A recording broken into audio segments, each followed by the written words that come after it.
Hai guys, jadi kali ini aku mau bikin reading apa advice untuk cara kamu mengatasi atau menyikapi masalah kamu saat ini. Jadi nanti ada 4 file, 1, 2, 3, 4, terus satu kartu aja ya, supaya bagaimana cara kamu menyikapi masalah yang sedang kamu hadapi sekarang.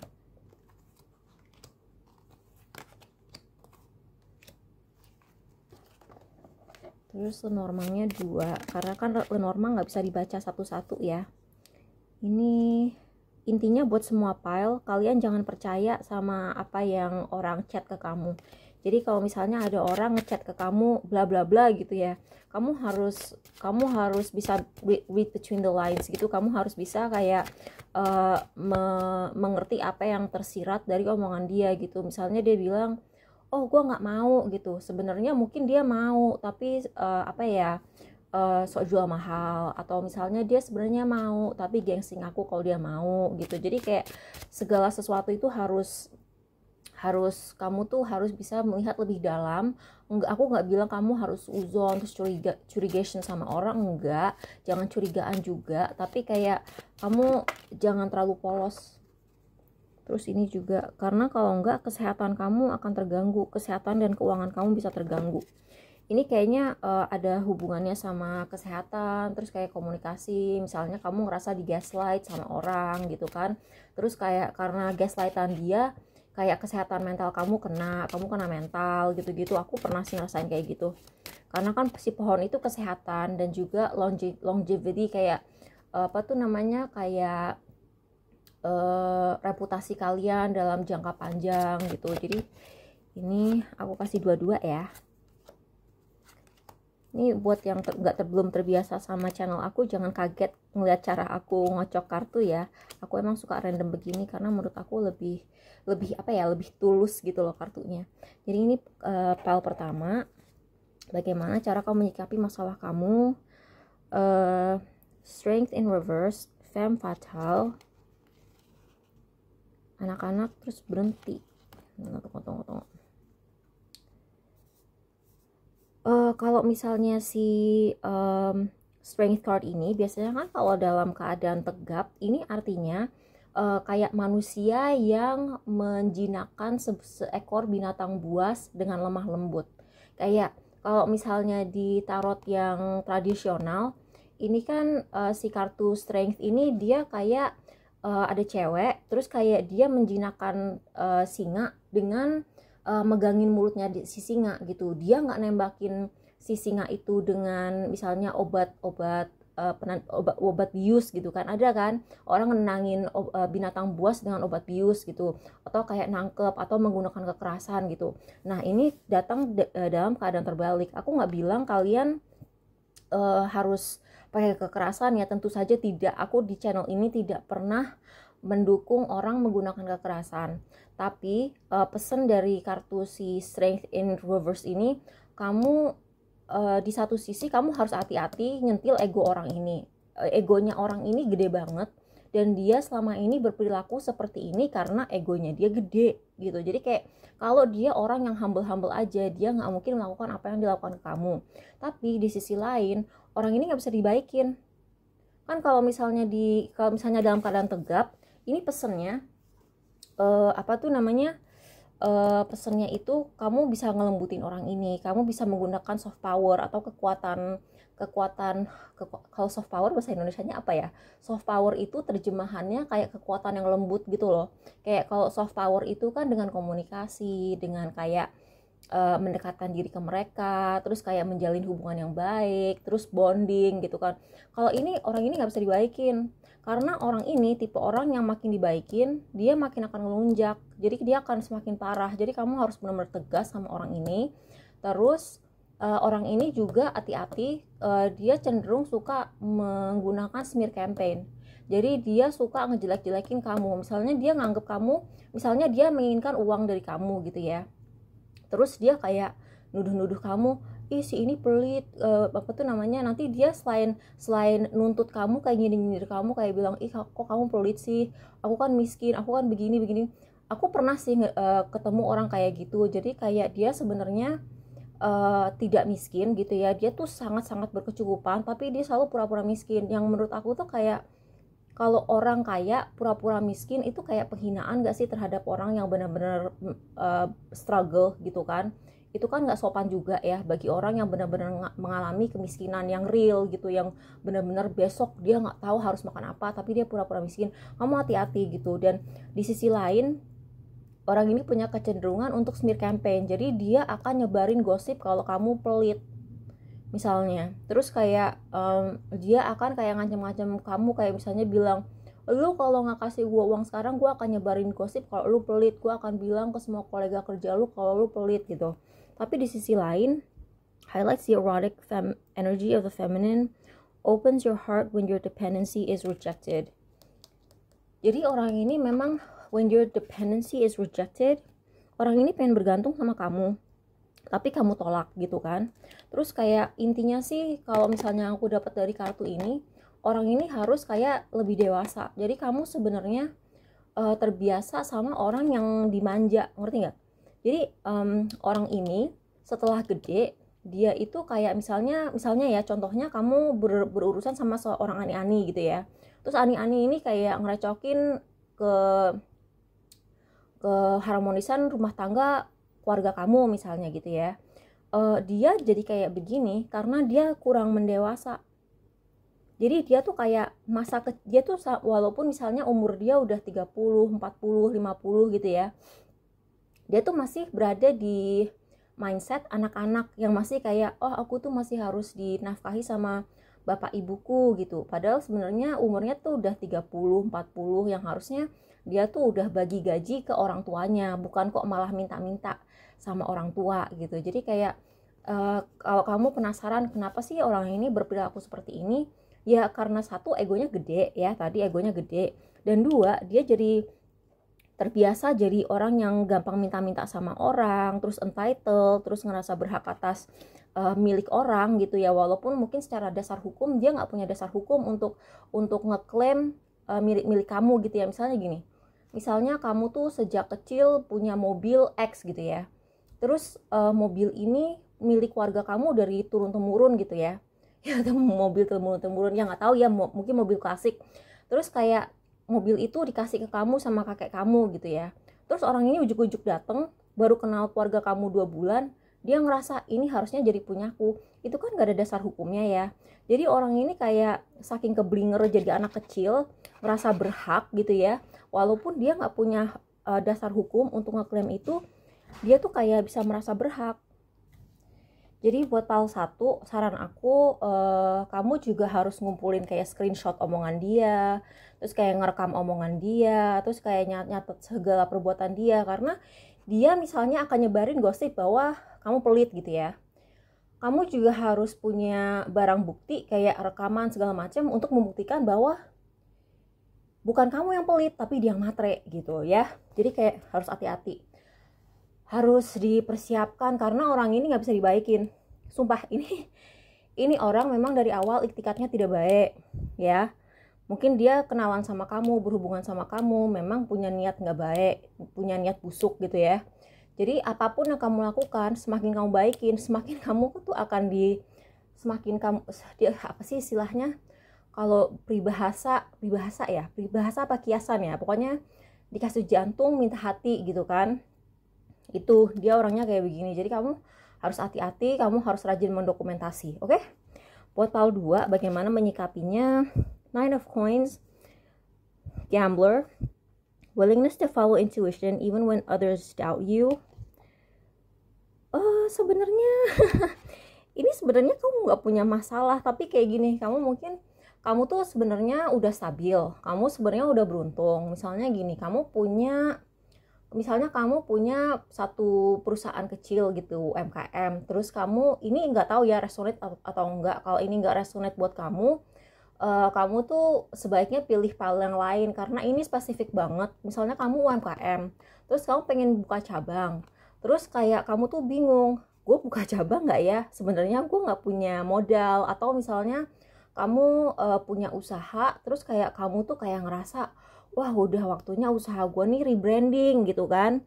Sedangkan rebranding itu kan gak murah ya. Rebranding itu kan harus beli logo baru, harus kayak mungkin bahkan ngecat gerai kamu ulang gitu. Terus kamu kayak ngerasa, oh my god, kayak apa ya, kayak bisa nggak ya, soalnya ini gambler, willingness to follow intuition even when others doubt you. Sebenarnya ini positif loh, walaupun ini kayak kesannya tuh kayak aura-auranya judol gitu, sebenarnya enggak, ini positif. Ini kayak judinya tuh kayak lebih ke beruntung atau enggaknya orang dalam berbisnis. Orang kan kalau dalam berbisnis dia beruntung atau enggaknya itu bukan tergantung luck aja gitu, tapi kayak tergantung sama kerja keras kamu juga. Dan dilihat dari kartu ini, kamu mungkin ya, kamu tuh orang yang enggak mau ngambil resiko terlalu besar, mungkin karena kamu tulang punggung keluarga kamu, ya kan? Bisa jadi kamu kayak misalnya punya usaha kecil dan kamu tuh kayak udah ada di usia 30, 40, 20 akhir, atau kamu sandwich generation, terus kamu kayak ngerasa apapun yang gue hasilkan dari usaha ini juga untuk keluarga gue gitu kan. Entah itu untuk anak, entah itu untuk orang tua atau gimana. Jadi kamu tuh kayak merasa nggak mau terlalu ngambil resiko gitu loh. Kamu maju atau mundur, maju atau mundur. Intinya pelan-pelan. Kuncinya tuh kamu pelan-pelan. Ini kan si pohon ya, longevity. Kamu tuh harus selalu menjaga kesehatan keuangan usaha kamu ini gitu loh. Jadi terus udah gitu, ini kan pohon tuh kan tumbuhnya pelan ya. Kayak dia nggak mungkin kayak kamu tanam bijinya terus jebret gitu, tahu-tahu ada pohon yang 20 meter gitu kan, nggak mungkin ya. Dan buah itu kan ada waktunya berbuah juga gitu loh. Jadi kayak jangan takut untuk melakukan sesuatu yang pelan-pelan gitu. Misalnya gini, misalnya kamu usaha properti nih, terus kayak kok rental gue kayak outdated banget ya, udah nggak estetik. Orang zaman sekarang kan kalau mau nyawa sesuatu harus estetik lah, harus instagramable lah, yang bagus buat konten lah gitu kan. Terus kamu mikir, aduh gimana nih, apa gue renov, apa gue hire interior designer gitu. Ya oke lah kalau lu mau hire interior designer atau kayak rebrand dengan agency gitu, oke nggak apa-apa, tapi tabung dulu gitu. Dan jangan takut untuk pelan-pelan gitu, jalanin aja yang ada sekarang gitu. Atau kayak misalnya kamu suka flipping properti gitu kan, kayak nemu properti yang kayak udah rumah hancur gitu, terus pengen kamu benerin, terus kamu jual ulang. Gak usah buru-buru gitu loh, apa sih yang dikejar gitu. Sedangkan aku ngeliat di sini kamu sebenarnya udah berkecukupan gitu loh. Kamu tuh sebenarnya udah berkecukupan, cuman kamu merasa kurang gitu. Jadi kayak jangan terlalu buru-buru. Intinya tuh kayak pohon aja, ikutin. Kan kalau pohon juga kalau ketiup angin gitu dia ngikutin aja kan. Jadi intinya buat pal 2, pelan-pelan, kayak inget prinsip pohon, nggak usah harus semua buru-buru, yang ada aja dipakai, itu aja, oke? Atau misalnya kamu konten gitu ya, terus kamu ngerasa, ih HP gue udah jadul nih, gue pengen dia punya apa tuh mirrorless kamera gitu ya. Aku juga pengen, tapi kan nggak ada budgetku lagi kemana-mana untuk kayak renov yang lain gitu. Jadi kayak prioritasnya juga harus bener gitu. Tapi sebenarnya kamu oke kok, kamu diem aja pun nggak apa-apa gitu loh. Kayak ini mungkin passive income kamu gitu, tapi kamu ngerasa passive income kamu ini udah nyaman banget, kamu nggak mau ngambil nggak mau terlalu ngambil resiko. Nah di sini kan udah dibilangin kamu harus ngikutin intuisi kamu, ya kan? Di sini kamu ikutin intuisi kamu. Jadi kalau intuisi kamu kayak ragu, berarti emang bener gitu loh. Energinya tuh kayak mendorong kamu untuk tidak buru-buru gitu loh. Jadi semoga membantu ya untuk PAL 2. Untuk PAL 3, Fool, father in the reverse, dictatorial control, abuse of authority, mice,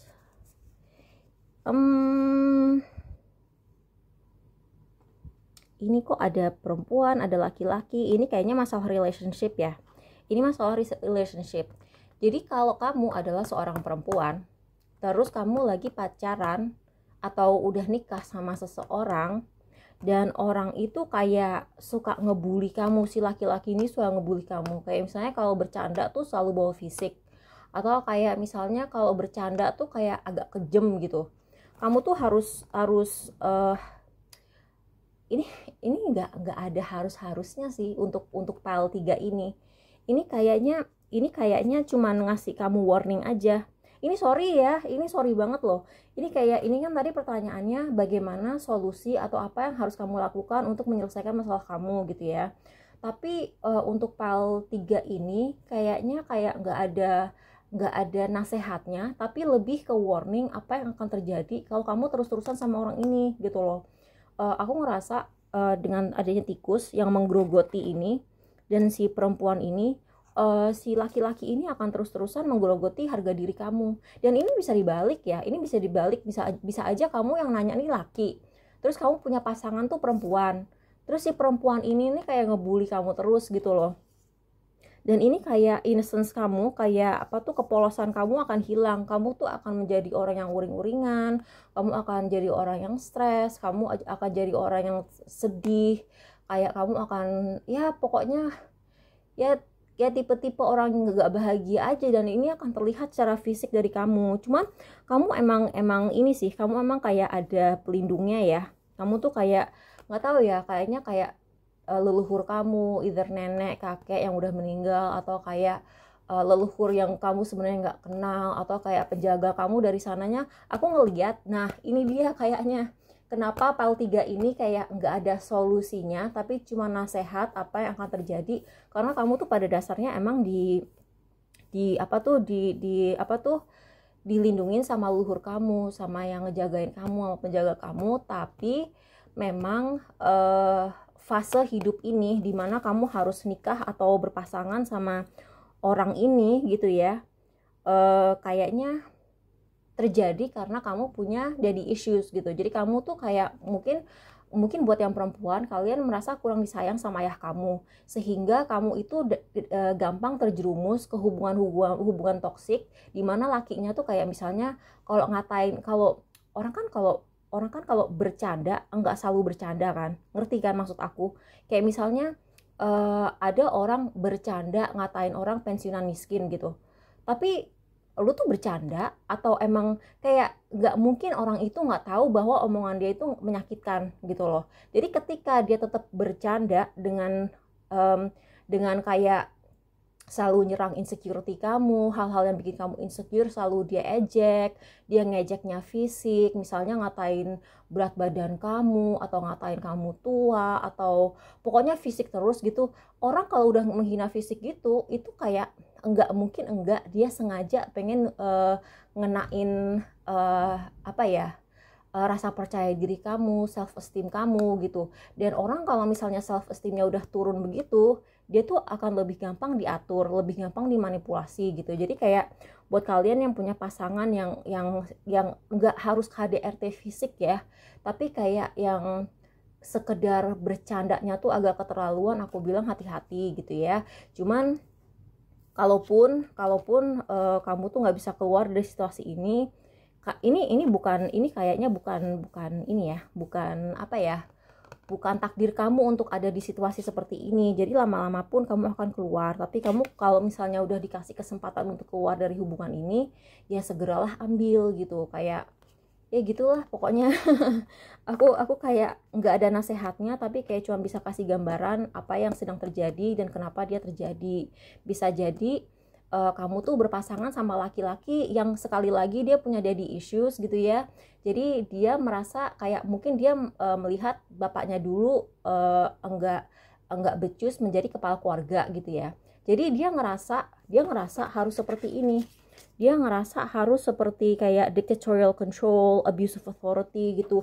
Dia ngerasa harus keras, dan dia ngerasa tuh harus ngata-ngatain kamu, kayak bikin kamu rendah diri, bikin kamu ngerasa insecure, bikin kamu ngerasa jelek. Kalau ngejekin kamu either soal, kalau kamu laki-laki kamu akan selalu diejek soal kemampuan kamu memberi nafkah. Kalau kamu perempuan kamu akan selalu diejek soal fisik. Itu karena dia kayak dulu sosok bapaknya tuh kayak nggak bener gitu loh ke dia, jadi dia ngelampiasinnya ke kamu. Nah, kamu tuh mungkin orang yang sangat empatis ya. Jadi ketika kamu ngelihat orang punya masa lalu seperti ini, kamu tuh otomatis langsung kasihan gitu loh bawaannya. Padahal oke lah, dia mungkin punya masa lalu yang perlu dikasihanin. Oke, kamu boleh simpati, kamu boleh empati, tapi kan dia nggak boleh dong ngelampiasin kayak masa lalu dia ke kamu, sedangkan kamu baru kenal gitu loh. Jadi kayak mungkin kalau kamu pernah punya pikiran, kok suami gue suka banget main fisik ya, kayak ngejekin gue fisik, terus kayak suka ngebully gue soal fisik, atau kenapa ya istri gue selalu nyindir gue tentang uang, ngebanding-bandingin gue sama laki-laki lain, kayak bikin gue mempertanyakan kayak kemampuan gue untuk jadi kepala keluarga, atau yang menafkahi, atau kayak mempertanyakan kecantikan lu gitu. Kayak itu benar-benar kamu harus pikirin gitu loh. Udah gitu saran ini saran pribadi dari aku ya, bukan dari kartu, karena jujur dari kartunya nggak ada saran apa-apa. Kalau misalnya kamu ada di situasi seperti ini, kamu menjauh dari orang itu sebentar, terus kamu pikirin aja orang yang bersangkutan. Kalau kamu lebih banyak inget hal-hal negatifnya, berarti udah waktunya kamu keluar dari hubungan ini. Tapi kalau kamu masih inget yang manis-manisnya, oke, masih bisa diperjuangkan gitu aja sih. Aku kalau misalnya mikirin aku udah waktunya belum ya putus hubungan sama si teman ini gitu ya. Misalnya aku punya temen yang toksik, aku selalu kayak kalau lagi nggak main sama dia, aku inget apa sih yang aku inget ketika aku denger nama dia gitu ya. Kalau misalnya aku denger yang aku inget tuh kayak misalnya dia nyindir aku, dia selalu minta dibayarin, bla bla bla gitu, ya udah waktunya aku move on gitu. Jadi gitu aja sih, sebenarnya gampang menurut aku. Kayak itu patokannya, ini buat masalah apapun, masalah pekerjaan, masalah employer, masalah bos, masalah pokoknya siapapun yang kamu punya pilihan untuk stay atau untuk pergi, itu kamu ingat aja, pikirin orang itu namanya siapa, terus apa yang pertama terlintas, dan apa yang kebanyakan terlintas, banyakan negatif atau banyakan positif, gitu aja. Oke, sekarang move on ke pile 4. Pile 4, Daughter of Cups, Companion, Loyalty, Tenacity, Unselfishness. Kamu tuh sering mempertanyakan intuisi kamu. Aku nggak tahu ya ini masalah apa. Ini kalau misalnya loyalty, tenacity, and unselfishness, kayaknya sebenarnya kamu tuh nggak punya masalah. Serius. Ini sorry ya kalau kamu kecewa mendengarnya, tapi sebenarnya apa yang kamu anggap masalah di dalam pikiran kamu itu hasil keparnoan kamu sendiri. Kayak misalnya gini, kamu tuh udah, misalnya gini deh, kayak ini sebenarnya ini contoh yang agak aneh sih, tapi kayak misalnya kamu udah keterima kuliah, kamu udah dapet surat tanda bahwa kamu udah diterima untuk program S3 universitas ini gitu ya. Tapi kamu memang belum waktunya untuk berangkat ke kota tersebut atau ke negara tersebut. Kamu tuh di otak kamu, aku keterima nggak ya, gitu loh ibaratnya. Jadi sebenarnya kamu udah punya sesuatu, tapi kamu tuh kayak entah kenapa masih takut kehilangan. Nih ini keparnoan tuh. Ini kayak keparnoan gitu, kayak mungkin kamu perlu grounding kali ya. Kamu perlu grounding, jadi kamu kayak perlu jalan yang kaki kamu tuh tanpa alas kaki, terus kena rumput. Atau misalnya kamu meditasi di tengah-tengah alam, atau nari Jawa aja udah cukup sih untuk bikin aku grounding. Kamu itu jangan terlalu jauh dari teman-teman kamu. Kamu jangan terlalu jauh dari keluarga kamu. Karena makin kamu sendiri, aku ngeliat ya, kayak misalnya gini, aku kasih contoh, misalnya aku lagi sendirian di rumah, terus kayak aku cuman sama 3 kucing aku, ya aku sayang sih sama kucing aku gitu ya, tapi kan kucing aku bukan manusia. Jadi ketika aku nggak punya teman manusia untuk ngobrol gitu ya, kayak segala keparnoan yang aku punya itu kayak berkali-kali lipat.